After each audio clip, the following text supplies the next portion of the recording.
Bonjour les toqués du Tic Tac. Alors là, je suis avec Lilian, le CEO d'Ewake. Il est mort de trouille. Ça me fait marrer. Vous l'aurez compris, Ewake, bon, d'abord, c'est une marque que j'aime particulièrement parce que c'est quand même celle avec laquelle j'ai fait ma première collab. Absolument. Hein, vous avez vu la Franck Sensé, Made in Franck et tout, montre solaire, tip-top, nickel, chrome. 223 exemplaires. 223 exemplaires vendus. Ouais. Hein, filet de pêche recyclé. Bref, dans tout l'esprit de Ewake, l'éveil des... Conscience. Voilà, il est fort. Hein, quand Ouais. même. Et alors là, donc, c'était les océans, c'était la sauvegarde des océans. Je rappelle que le président Macron a présenté sa montre au G7. Comment ça s'est passé, ça, d'ailleurs? Bah écoute, c'est simple, on était au tout début de notre histoire. On a reçu un coup de fil de l'Élysée nous disant qu'ils voulaient offrir pour le G7 un cadeau à tous les chefs d'État qui seraient présents. Et ils ont demandé de faire une montre qui serait connectée à cette problématique de pollution des océans. Et c'est là qu'on a créé cette première montre au monde faite à partir de filets de pêche recyclés. Alors, Allô Lilian, c'est Manu. Tu peux m'envoyer des montres? ça, c'était la petite cerise sur le gâteau, dans la mesure où en fait, le chef d'État s'en est servi pour complètement illustrer son discours et montrer justement qu'on était un exemple de ce que la France voulait faire en matière Du génie français. Voilà, d'innovation durable. Voilà. Lilian est un génie.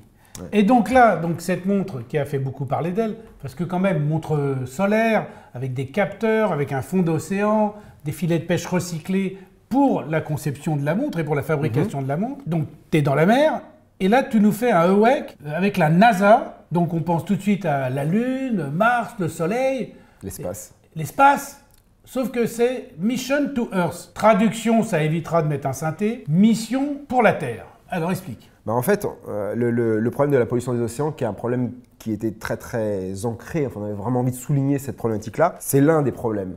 Et finalement, si on prenait le problème dans sa globalité, et la globalité, en fait, c'est la préservation de la planète dans son entièreté. Et c'est pour ça qu'on sait très bien, parce qu'on a 2-3 passionnés d'espace dans l'équipe, que c'est vraiment de l'espace qu'on a la plus belle vision de la Terre. La plus belle vue? La plus belle vue, voilà, exactement. Et tous les astronautes qui sont partis dans l'espace sont toujours revenus en devenant des fervents défenseurs de l'environnement et en disant bah, la planète elle est tellement magnifique vue du ciel, parce qu'on ne voit pas tous les problématiques très, très micro finalement.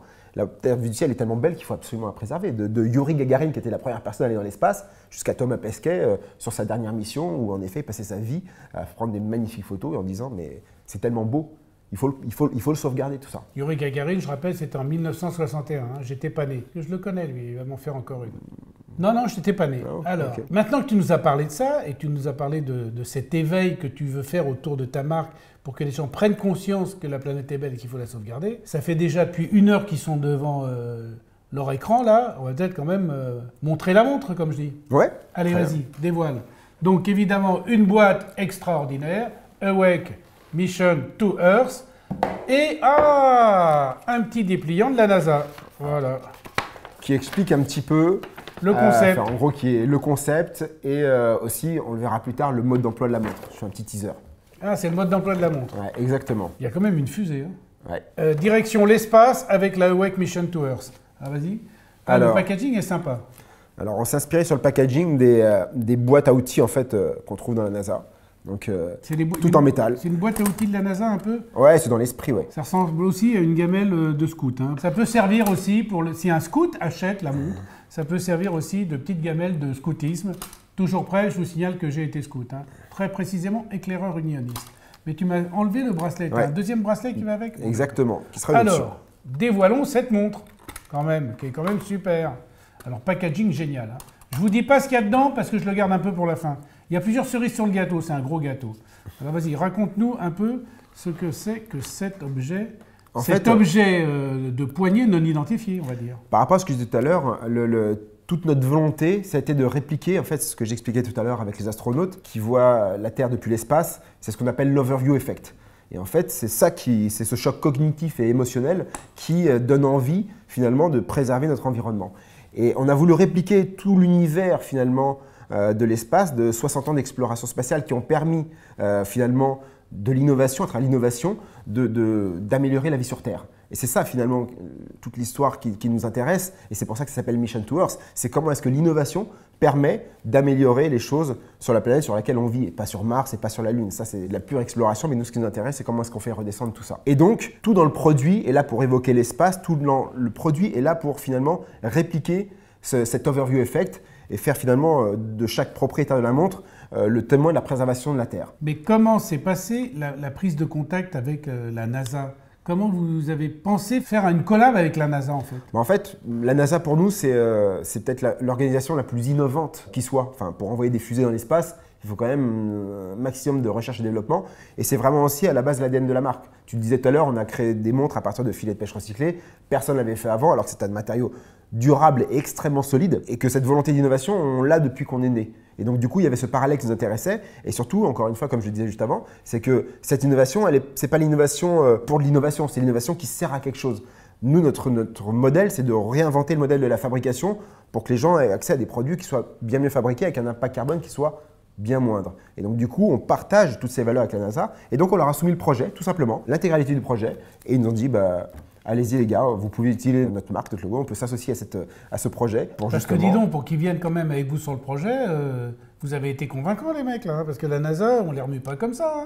Hein. Non, c'est clair. Faut dire que la montre est très chouette. Hein. Moi, je viens de la passer au poignet. Elle a vraiment une super gueule. Hein. Mais en fait, c'est la façon dont tu présentes l'histoire que tu vas raconter autour de l'utilisation de leur marque finalement. Et ça plaît pas. Si ça plaît pas, ça passe pas. Si ça plaît, ça passe. Pour nous, c'est passé. En tout cas, le truc qui est sympa, c'est que, bon, c'est une montre. Hein. Il y a un cadran, il y a un boîtier, il y a un bracelet. Mais à la regarder de plus près, chaque chose est un petit... On voit que ça a été pensé, imaginé pour dire quelque chose. Vous avez fait un gros recherche sur le design. Tu peux nous en dire plus là-dessus? Ouais, écoute, moi déjà, on reconnaît un petit peu avec ma passion pour l'horlogerie. Ça fait 15 ans que je suis dingue d'horlogerie. Et donc, j'avais envie de recréer un niveau de détail énorme qui finalement fait toute la valeur et toute l'émotion que procure une montre. Parce que ça reste quand même malgré tout un objet assez inutile et sans cette utilité, il faut lui redonner du sens. C'est un petit peu la mission de Wake d'ailleurs, c'est redonner du sens à ce qu'on porte, à l'objet, en lui donnant une toute autre symbolique. C'est en gros, pour moi, une montre Wake, elle dit pas seulement qui je suis, parce que la montre, c'est quand même quelque chose qui est très personnel et très individuel, mais elle dit aussi ce que je pense. Et c'est ça qui m'intéressait dans le côté redonner du sens au temps. Ça veut dire que normalement, la montre ne donne pas l'heure, elle donne du style. Ouais. Mais la tienne, en plus, elle donne de l'esprit. Exactement. Et donc, du coup, on a voulu mettre beaucoup de détails parce que justement, dans ce projet, on avait vraiment envie qu'il soit le plus cohérent et le plus abouti possible. Bon, alors, rentrons dans les détails. Alors, déjà, le cadran Francis Ford Coppola. Non, le cadran cupola. Ah, cupola. Ah, j'ai cru que c'était Coppola. Non, c'est cupola. La cupola, en fait, c'est on va pas se fâcher pour l'histoire de cul, quand même. Non. Bon, d'accord. Non, la cupola, c'est le hublot par lequel les astronautes voient la Terre et le cosmos depuis l'ISS, la Station Spatiale Internationale. L'overview effect.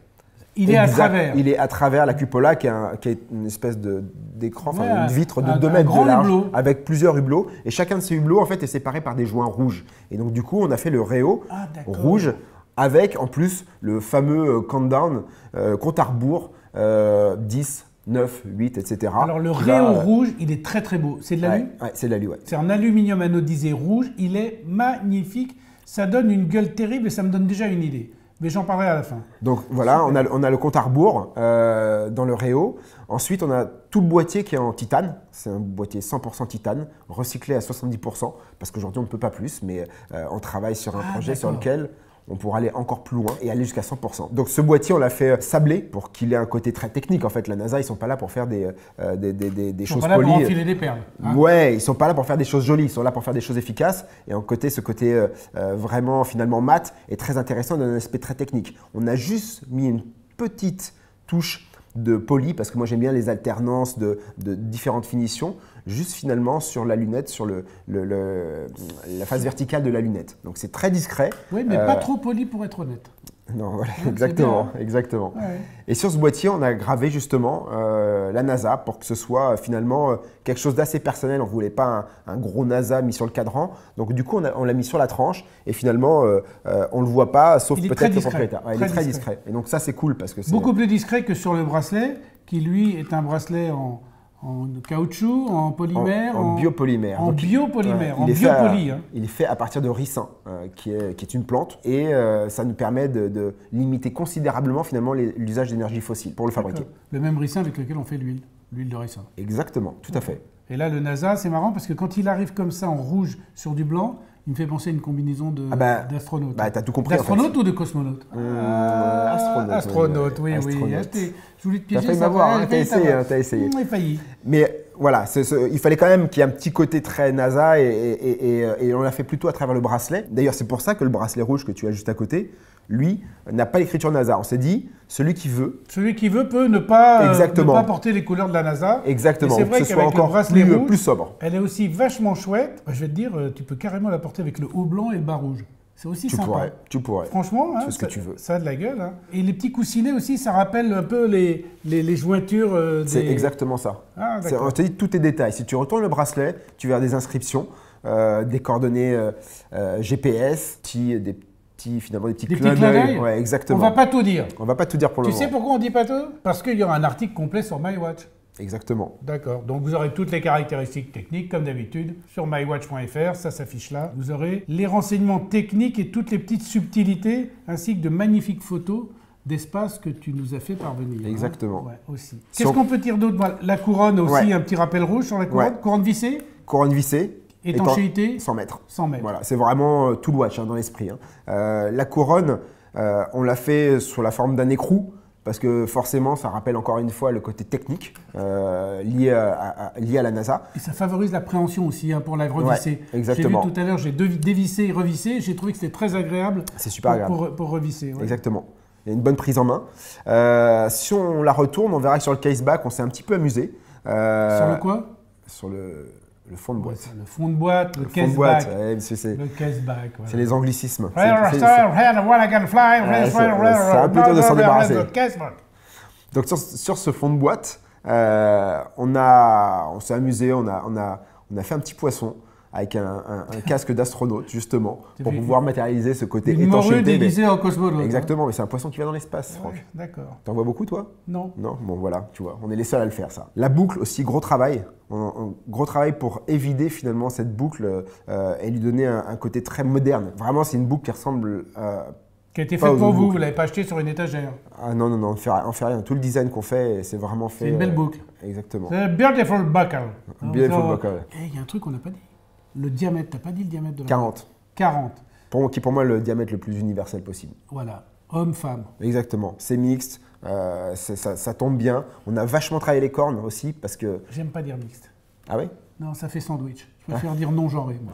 Ouais. À la NASA style, no gender. No gender. No gender. C'est une émission bilingue. En tout cas, magnifique montre, magnifique design. À l'intérieur, il y a quoi comme calibre? Alors, à l'intérieur, il y a un Miyota, un 90-15. Qui est vraiment hyper bien fini. J'ai vu qu'il avait été modifié un peu. Ouais, alors c'est le rotor qu'on a modifié. Ah, parce que le rotor, évidemment... Le rotor, on l'a modifié, on l'a customisé. Ajouré. Ajouré, tout à fait. On lui a donné un côté beaucoup plus moderne, limite peut-être même celui d'une soucoupe. Et on l'a gravé du mantra très célèbre de la NASA qui est Dare Mighty Things. Encore un... Comment? Dare Mighty Things, avec l'accent français. D'accord. Qui veut dire... Ah non, tu vas le dire. Bon, on ne met pas l'astérix avec le truc. Oser des choses ambitieuses. Voilà. Oser des choses ambitieuses. Et ça fit bien avec notre état d'esprit chez WEG, c'est d'essayer de faire des choses pas comme les autres, avec vraiment un mindset d'innovation. Et voilà. Et donc, on trouvait plutôt ce mantra adapté au projet en lui-même. Sincèrement, j'aime souvent dire que les belles montres, sur les belles montres, l'envers vaut l'endroit. Et là, c'est vrai que quand on retourne la montre, eh ben, vous avez ce petit rappel d'anneau rouge là, vissé, qui est magnifique. Et je trouve que la masse oscillante, même ajourée, elle est d'une grande efficience, parce qu'à peine on bouge la montre, hop, elle tombe tout de suite. Hein. Vous avez travaillé ça de façon spécifique, parce que là, franchement, c'est un régal, ce truc-là. Alors, on ne l'a pas travaillé forcément de façon spécifique, mais c'est sûr que si ça n'avait pas tourné, on l'aurait changé. Voilà. Donc pour nous, c'était... Il est fort. Ben oui, si ça marche bien, si le trait de crayon est suffisant pour que ça fonctionne bien, alors on ne retouche pas. Mais tu sais que quand un événement t'échappe, il faut feindre l'avoir organisé. Belle devise. Exactement, je m'en souviendrai pour la prochaine émission. C'est presque une devise aussi bien que arrêtez, elle vous donne l'heure exacte 2 fois par jour. Ce qui est le cas aussi de cette montre. Tiens, voilà, une émission pas comme les autres, on vous le dit au milieu. Parce qu'à la fin, vous avez gardé autre chose. La trotteuse, en plus, vous avez mis une finition rouge en rappel des petits points, différents points rouges que vous avez mis dans la montre. Hein. Exactement. Le nasal, la couronne, le réo et l'arrière. Exactement. Donc ça, en plus, ça se posait très bien sur le cadran. On va venir au cadran, justement, qui est une sorte d'opalin, en fait. Il n'est pas blanc, le cadran. C'est un espèce de gris très clair sur lequel on a fait plusieurs travaux de finition. On a le centre du cadran qui est sablé, toujours pour être finalement pour rappeler le boîtier en lui-même. Et puis on a fait un travail de guillochage concentrique qui vient finalement rappeler le passage du rover, ce sont les robots qu'on envoie dans l'espace et qui laissent des traces sur la planète sur laquelle ils atterrissent. Et donc on trouvait ça très sympa d'avoir ce côté un petit peu finalement chenille quelque part, chenille d'un robot qui passerait sur le cadran et qui, encore une fois, vient donner du contraste par rapport au centre qui est lui finalement très mat. C'est ces rovers qui sont un peu spéciaux, hein. Ouais. Un peu étranges, hein. C'est des étranges rovers, c'est ça? Exactement. Bien, On n'en trouve pas beaucoup dans l'espace des étranges rovers. Hein. Ah, c'est des étranges rovers. Ouais, elle est pour moi. Mais cette aiguille qui est, on va dire, bicolore un peu, l'aiguille, la trotteuse. Ouais. J'ai souvenir avoir vu ça aussi sur des Awake avec des trotteuses bicolores qui la Exactement. pointe était blanche. Exactement, on aime bien la rendre. T'as vu, hein, je connais bien la marque, ouais. je connais bien. Ouais. Faut dire que quand on a travaillé cette montre, tu m'as montré tout, alors c'était facile. Hein. Exactement. Et ces aiguilles, elles, on pourra montrer le Luminova parce qu'il est plutôt sympa. C'est un Luminova. Voilà. Thomas va nous faire une prise de vue luminovesque. C'est un mot qui, j'espère, apparaîtra dans plusieurs dizaines d'années dans le dictionnaire de l'Académie, évidemment. Voilà, sublime. Donc alors maintenant, asseyez-vous, on va parler technologie. Parce que c'est une montre qui est mécanique, donc pas de pile, Non, pas de batterie, pas de batterie. mais une technologie embarquée. Exactement. Alors raconte. Alors, c'est pas une montre connectée. D'ailleurs, c'est pas vraiment une piste sur laquelle. Mais c'est une montre connectable, peut-être. Elle est très connectable. Elle est très connectable. En gros, on a intégré la blockchain dans la montre. Alors, la blockchain, ça sert à quoi la blockchain? De manière très simple, c'est en gros, c'est une technologie qui permet la certification, avant tout. La sécurisation et de rendre les choses non falsifiables. Donc, on a intégré cette technologie parce qu'elle est très intéressante par rapport à l'horlogerie, mais on l'a intégrée en première mondiale dans le verre de la montre, dans le verre saphir de la montre. Ah, ça veut dire que tu as quelque chose qui est dans le verre, mais c'est invisible. Hein, parce que moi, c'est pas visible. C'est pas visible et en fait… Ah, ça, c'est une vraie première, j'en ai jamais entendu parler. Non, on voulait quelque chose de très discret. Ça ne nécessite aucune énergie extérieure. En fait, c'est microscopique? C'est une technologie passive. Et c'est un tag qui est intégré le long du verre de la montre. Donc c'est très technique. On a fait ça avec le fabricant de verre qui s'appelle Stis, qui est comme nous une très jeune entreprise et avec lequel on a mis au point ce projet dans la montre Wake pour justement te permettre d'apporter tous les bénéfices de la blockchain à ton produit. C'est quoi les bénéfices de la blockchain? C'est d'abord, une fois que tu as ta montre, tu approches ton téléphone du verre de la montre et là, ça te crée un wallet. Un wallet, c'est un portefeuille dans lequel vont être stockées toutes les informations relatives à ta montre. Ah d'accord. Voilà. Et donc du coup, dématérialisation des papiers. Tu n'as plus de papier, tu n'as plus besoin d'imprimer des cartes de garantie, des cartes d'identité. Tout est connecté finalement dans ton wallet. Et donc du coup, tu n'as pas besoin d'imprimer quoi que ce soit. Donc c'est pas d'impact de papier qui ne sert à rien finalement, que tu peux perdre en plus. Moi qui dis à ma communauté systématiquement, quand vous partez avec une montre à l'étranger, photographiez la carte de garantie pour ne pas être emmerdé à la douane. Là, tu l'as en permanence sur toi. Tu fais ça avec ton téléphone, ding. Exactement. Voilà. Tu as toute la traçabilité. En fait, ça te permet sécurité, traçabilité et transparence. On y a ajouté aussi un certificat d'authenticité du petit bonus qui est inclus et dont on parlera juste après. Ah, parce qu'il y a un bonus. Bah oui, il est une cerise sur le gâteau. Il y a une petite cerise sur le gâteau. C'est ça là dont tu parles? Touche du doigt. Exactement. Ouais, non, mais ça, j'ai pas dit. Moi, j'ai vu une chose, c'est que ça te donne accès à des vues du satellite. En fait, on ne voulait pas s'arrêter là avec la blockchain. Même si c'est un avantage énorme, la blockchain, ne serait-ce que finalement en termes d'authentification, c'est-à-dire qu'on ne peut pas créer une fausse montre Awake. Ça n'est plus possible. Avec ce verre intégré, c'est impossible. Mais alors, ça veut dire que toutes les grandes marques, Rolex, Audemars, Patek, machin, ils vont tous faire ça. Ils y viendront. Je ne sais pas à quelle échéance, mais en tout cas, ils y viendront. Ils sont obligés. Parce que là, c'est la fin de la contrefaçon. C'est la fin de la contrefaçon. C'est la fin de la contrefaçon. Tu ne peux pas créer un verre qui soit une copie identique de ce verre-là, sans que la marque ait validé le nouveau verre. Et de toute façon, quoi qu'il arrive, comme chaque verre est associé à un chiffre, il n'est pas reproductible. C'est quand même pas mal dans une industrie qui est quand même de plus en plus sujette à la contrefaçon. Mais tu as raison, finalement, ça ce sont finalement ce que je mettrais dans la case des services. Mais l'utilisation de la blockchain, Awake voulait lui donner un sens supplémentaire. Et ce sens supplémentaire, c'est d'ajouter finalement des expériences au produit. Je suis persuadé que d'ici quelques années, toutes les marques intégreront des expériences à leurs produits. Il y en a déjà qui le font. Il y en a déjà qui le font. Les fameuses expériences money cannot buy. Exactement. Donc, je traduis parce que mon anglais est riche. Des expériences que l'argent ne peut pas acheter. Voilà. Et ça, c'est important, et surtout dans le haut de gamme et le luxe, en fait, finalement. C'est comment est-ce que tu donnes accès à des choses exclusives à ton client. Alors avant, on avait quelques expériences pour quelques finalement personnes chanceuses, mais là, on va distribuer la même expérience à toutes les personnes qui auront cette montre et uniquement à elles. Et finalement, comme ton double numérique te permet d'être identifié, d'avoir une relation, nous, ça nous permet d'avoir une relation directement avec le client final, on va pouvoir lui proposer des expériences qui sont en rapport avec finalement le produit et l'univers dont il est propriétaire. Et donc du coup, cette première expérience qu'on livre avec cette montre, c'est de pouvoir se connecter aux caméras de l'ISS, de la Station Spatiale Internationale, et d'avoir le flux de la NASA qui te permet, à la manière des astronautes dont on parlait au tout début de l'émission, de pouvoir voir la planète vue du ciel. Et ça, quand même, malgré tout, donc je vais voir la c'est planète. quelque chose de super sympa. Cette montre dans 10 ans, je vais voir la planète dans 10 ans.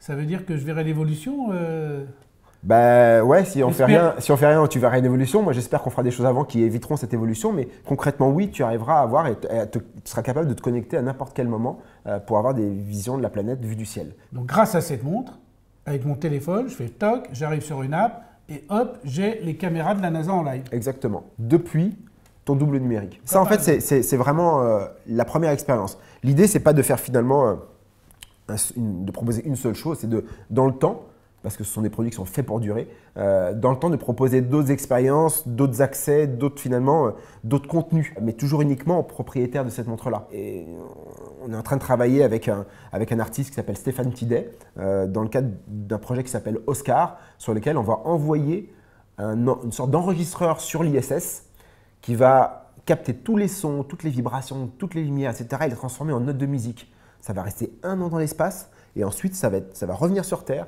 Et en revenant sur Terre, on va faire des concerts avec. Ça va créer une partition et ça sera joué par des orchestres. Ce mec est fou. Non mais c'est génial. Moi je pense que l'art, l'art éveille les consciences. L'art, il est là pour sensibiliser. L'art, il te donne quelque chose finalement de philosophique qui est extrêmement intéressant et qui, en tout cas, qui nous passionne. Et donc, du coup, cette volonté de donner accès à des contenus qui sont finalement des choses que tu ne trouveras pas par toi-même, bah ça, je trouve ça génial. Tant que c'est en rapport avec l'univers. Bon, bah écoute, ça c'est super. Et alors, on peut aller à la petite cerise, là? Ça c'est… T'as encore d'autres trucs ou… Non, mais c'est riche, mais on a… C'est plus une montre, c'est une encyclopédie. Alors là, moi, j'ai dit, bah tiens, pourquoi pas, sur cette montre, faire un cadran en météorite. Et là, Lilian, elle a dit, eh ben non! À l'intérieur de la boîte, vous avez, regardé bien, je vous le donne en 1000 et 1000, et ben voilà, un morceau de météorite. Et pas n'importe quelle météorite, une météorite dont j'ai oublié le nom, mais que tu vas me rappeler. Vesta. Vesta. Voilà, Vesta, c'est les scooters aussi italiens de la marque bien connue. C'est Vespa. Ah, pardon. Mais quand même, je savais. Alors, je fais une blague. je fais une grosse blague. Et donc, il me fait non, c'est Vespa. Ah bon? Putain, j'étais. Bagour, je croyais que c'était Vesta. Punaise, un mec comme moi qui connaît tous les scooters. Ah, franchement, je t'aime bien. Alors, je peux plus faire l'émission, là, c'est plus possible, avec un Vesta Vespa. Bon, alors, on va reprendre. Donc, un petit bout de météorite qui vient du désert de Tatooine. Tatooine, qui a inspiré le désert de Star Wars. Tatooine. Tatooine, et voilà. En fait, ce qui est génial, c'est que alors la météorite, c'est quoi finalement? C'est un déchet de l'espace. C'est quelque chose qui atterrit sur la Terre de manière un peu impromptue. Celle-là, elle atterrit dans le désert de Tatooine, comme tu le disais, en 1931. La météorite a plus de 4 milliards d'années. On a discuté avec on l'a même récupérée auprès du fils de la personne qui l'a trouvée. Vous avez rencontré la personne, le fils ou le petit-fils? Du chasseur de météorites qui a trouvé cette météorite dans le désert en 1931. Donc ça, c'est très cool. Du coup, on a tous les certificats, on a tous les documents liés à cette découverte. Et ça rajoute un petit côté, un petit peu extraterrestre finalement. J'ai mon bout de météorite. Tu as un morceau de l'espace fourni avec chaque montre. Moi, je te propose pour la prochaine que tu fasses des bracelets recyclés avec les déchets des satellites qui tournent autour de la Terre, parce qu'il paraît qu'il y a un bordel là-haut avec des déchets monstrueux. Ah ouais, tu sais même qu'on a retrouvé pour la première fois un déchet humain sur Mars. C'était la semaine dernière. C'est fou quand même. À quel point finalement on arrive à polluer tout ce qui nous entoure. Un déchet, mais on sait quoi comme déchet ou pas? Ouais, c'était un bout d'une fusée ou un truc comme ça. Bon, on finit toujours avec une cerise sur le gâteau. Vous aurez compris que c'est la cerise sur le gâteau, c'est évidemment la petite météorite. Mais je la trouve vraiment sympa cette montre. Donc je pense qu'on ne va pas s'arrêter à une collab. On va en faire une autre. Ah, t'es gourmand toi quand même. Ouais. Ah ouais? Ouais, parce que elle t'inspire. Elle me chauffe. Elle me chauffe pour un truc et j'ai une super idée que je ne dirai pas. C'est un méga teaser. Et donc, on va faire un truc en 2023 ou pour Noël, un truc comme ça.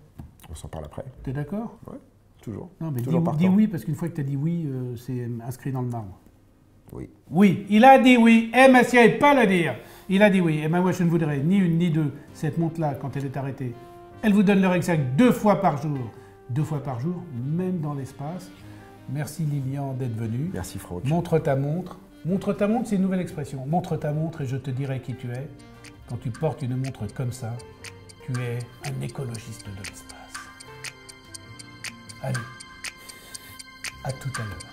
Ça te fait marrer, hein? Ouais, ça me marre. Ciao. Au revoir.